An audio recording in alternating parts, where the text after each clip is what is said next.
Hey everybody, this is Blake here, and welcome to the list of my least favorite movies of 2012. Now, I did not see all of the real notorious films to come out in 2012, such as 1,000 Words with Eddie Murphy, Twilight Breaking Dawn Part 2, or The Oogie Loves, but I did see some pretty bad ones. And of course, these are only my opinions. You don't have to agree with me.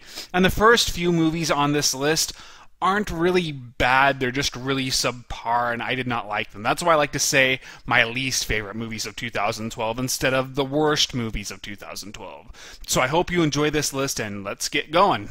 Number 12, Dark Shadows. As expected from Tim Burton, the sets and visuals are very gothic, over the top, and flashy, which could have made this a great campy horror film. Unfortunately, it's more interested in the half-baked drama and the juvenile comedy.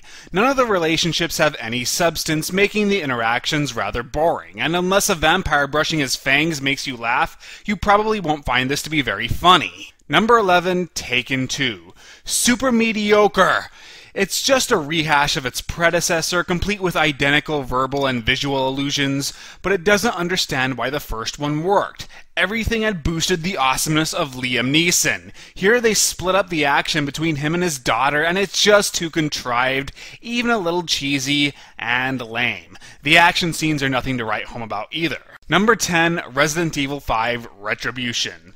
All of this film's resources, time, and energy went into making stylized, slickly edited action sequences. It did that well, but too bad little effort went into the plot, characters, acting, or anything else that isn't spectacle. But what made this less enjoyable than the dumb but fun Resident Evil Afterlife is that unlike that film, this one had some interesting ideas, but they totally wasted them.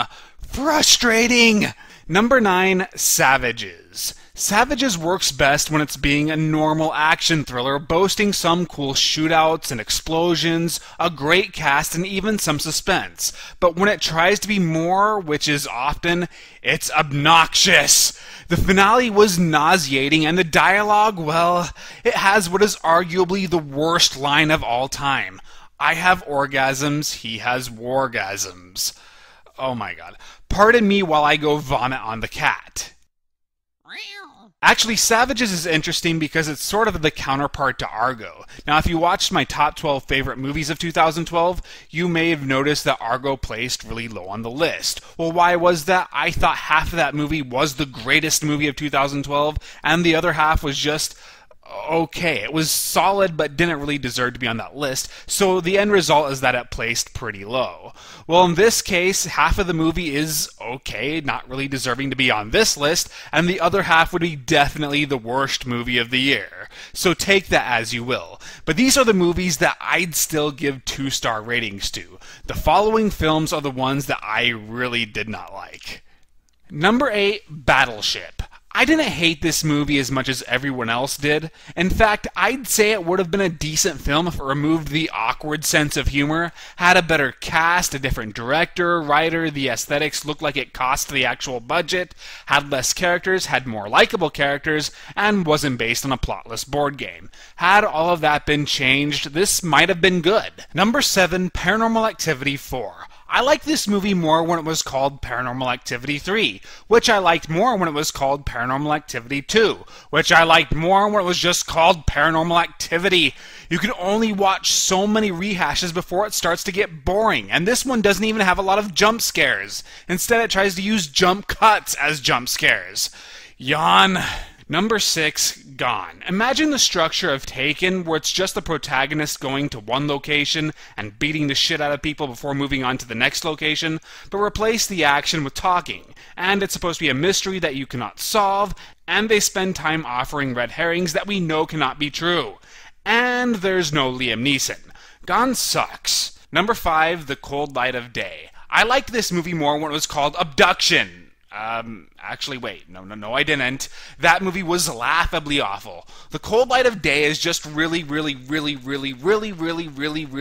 below average. But at least I can take Henry Cavill more seriously than I can Taylor Lautner. Despite snagging an A-list cast and crew, the script is a by-the-numbers thriller that offers no surprises or suspense. And the action sequences are very generic too. It's just dull from beginning to end. Even Gone had one striking scene, but not The Cold Light of Day. I do not like this kind of mediocrity. In fact, I'd rather a full-blown bad movie than one where it's obvious nobody was really trying. Number 4, Underworld Awakening. It doesn't feel like anybody really wanted to make this movie, but were either contractually obligated to do so, or just really wanted the money. The plot is comprised of many subplots that are unexplored and underused. Humans discovered the vampires and werewolves? Cool! Oh wait, the humans sort of drop out of the story around the halfway point, so we see more vamp vs. Lycan stuff. Same shit as before. It takes place in the future? Well, apparently the future looks a lot like the present. It's just really uninspired and incredibly unnecessary. Number 3, Silent Hill 2 Revelation. This is likely the worst movie on this list due to sheer ineptness, which is a shame because the director has done some good stuff in the past. The budget is small, so the special effects are often pretty weak. The plot is confusing and I had no idea what was going on. The acting ranges from sleepwalking to not taking it seriously, the dialogue is laughable, and the relationships are gag-inducing. There's no atmosphere or mood, just lazy writing and incomprehensible story and bad CGI. It's just bad. Number 2, Total Recall, the remake. The first 20 to 30 minutes are pretty good because the film is showing off its high-tech world. The problem, it plays all its cards during the opening act, so we don't get anything new or interesting throughout the rest of the movie. It strips everything that made the original intriguing and just delivers non-stop action scenes. That almost sounds appealing, but I was bored out of my mind during the last hour. How in the hell do you make non-stop action seem boring? I'm going to ask you, who is the worst filmmaker working today? You're probably going to respond with something like M. Night Shyamalan. Well, honestly, I would rather watch an abomination made by M. Night Shyamalan than have to deal with another Len Wiseman bland actioner. He had 2 movies on this list, Total Recall, the remake, and he produced Underworld Awakening.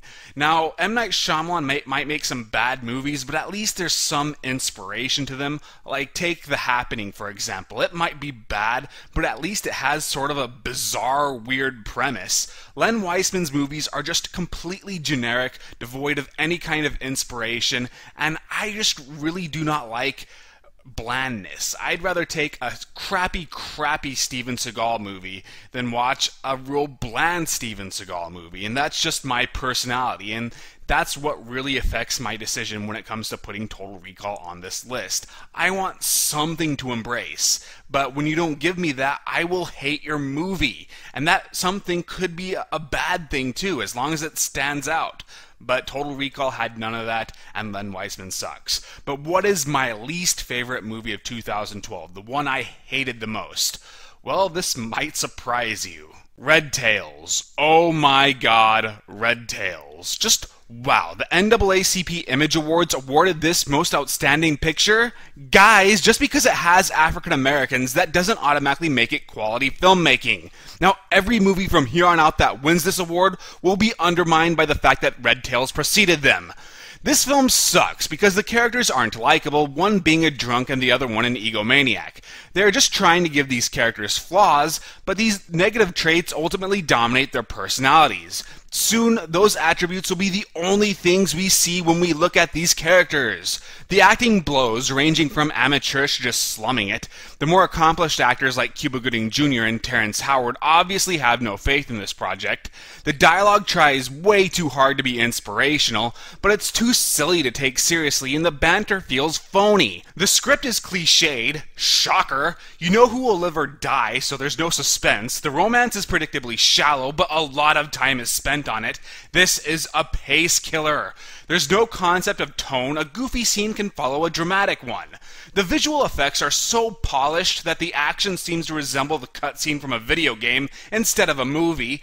It's just bad. It's not as hateful and pretentious as Spike Lee's Miracle at St. Anna, which might be one of my most hated movies of all time, but it's just bad. It takes the incompetence of Silent Hill 2 and combines it with the blandness of everything else on this list. It's a marriage that I find intolerable.